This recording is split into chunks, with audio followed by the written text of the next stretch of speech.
Hey everybody, you've been talking to a customer. They seem to like the motorcycle that they landed on. You think they're going to buy it, but they ask for your card and they say they've got to think it over. You also asked them if they could get a better deal if they'd buy it right now, but no. You know to ask people to buy, but you struggle with more than half the people that you talk to. So much for sales being the easy gig that everybody thinks it is, right? You need 5 specific skills, and I've put together my top 5 skills for 2018 that a good salesperson has to have. Number 1, persuasiveness. A great salesperson doesn't simply answer a customer's questions and hope for a deal, but they help guide the customer to arrive at the decision on their own. This is persuasion. It's a combination of listening, asking the right questions, staying positive, and being able to adapt. It's not about being pushy.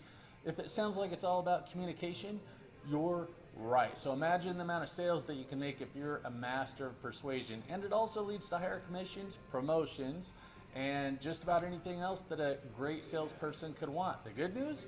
Nobody is born with a persuasive gene in their body, but people just develop the habits and skills to become persuasive. Emotion plays a major role in persuasiveness also. There's an old saying, features tell, benefits sell. Features are the facts about your product or service. Benefits are the emotional connotations. For example, a turbo on a side-by-side is a feature. Being able to get up the biggest sand dunes is a benefit. Persuasiveness is the skill that allows you to convey these emotions to a customer.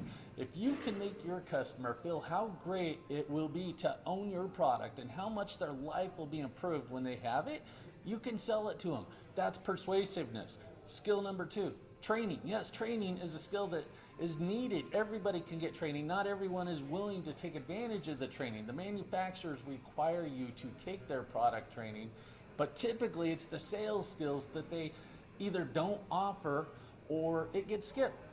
Do you want to find out how to get the sales training? Make use of the free online training programs that are out there. Trust me, they really add money to your bank account. Start by choosing a trainer that you like me. Then for 10 minutes a day, every day, simply watch or listen to a 10-minute video or audio sales tip. Are you struggling with your attitude? Watch a 10-minute video on attitude.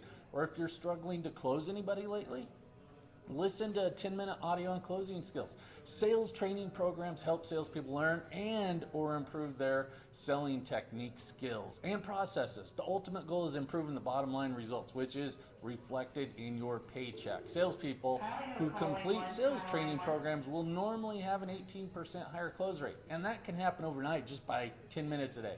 Sales skill number 3. Follow-up. Nobody likes following up on sold or unsold customers, but if you care about having a great life as much as I do, you already know how important it is. Follow-up is all about having a system and using the system. This skill can also be seen as a form of marketing. Your dealership is going to market their name, but a good salesperson that wants an easier life is going to market themselves, and that's where follow-up comes in. Having good follow-up skills requires persistence and a system that documents every single lead that comes in while you contact every sold and unsold customer within hours of them leaving your store. And then continuing to nurture the sold and unsold customers forever. Follow-up isn't being that pushy salesperson that's always asking a customer to buy, but it's the salesperson that contacts their sold and unsold customers, whether it be by phone, text, email, or all 3. Following up is nurturing and keeping your name in front of customers. So when it's time for them to buy, you're at the top of their mind. Number 4, strategizing. The easy sales go down, and they go down easy, and the rest require effort and persistence. If you only have 1 or 2 strategies for closing the resistant buyer, you cannot stay in the transaction long enough to close. Closing the customer is like taking a trip.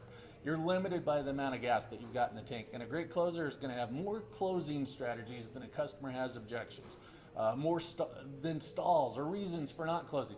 We know that a customer will have no more than 4 objections, although it seems like thousands. It's always about price, product, time, or a stall. A good strategy is to have the ability to overcome any of those objections without being pushy or obnoxious. Strategy is acknowledging the customer objection by rephrasing it, isolating it, and then closing on it.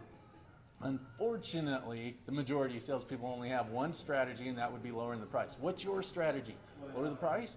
Beat the other dealer's price? Or can you overcome many objections without lowering the price? Number 5, writing people up. This is a skill that not only confirms what the customer's buying, but it takes them from the emotional stage of buying to the rational stage. People must be written up in order to buy. Out on the lot, you've done your trial closes, but with the write-up, it's where you close deals. At this point, we're not trying to discover the objections because we learned the objections through trial closes on the showroom floor. Now we're asking the customer to buy and presenting figures to them. It's more than just numbers. The write-up closes the deal. Those are the 5 mandatory skills a salesperson has got to have. Thanks for watching. Like my page and subscribe if you want more free tips. And I appreciate Carl Cycle Sales letting me do this video in here. I will see you guys later.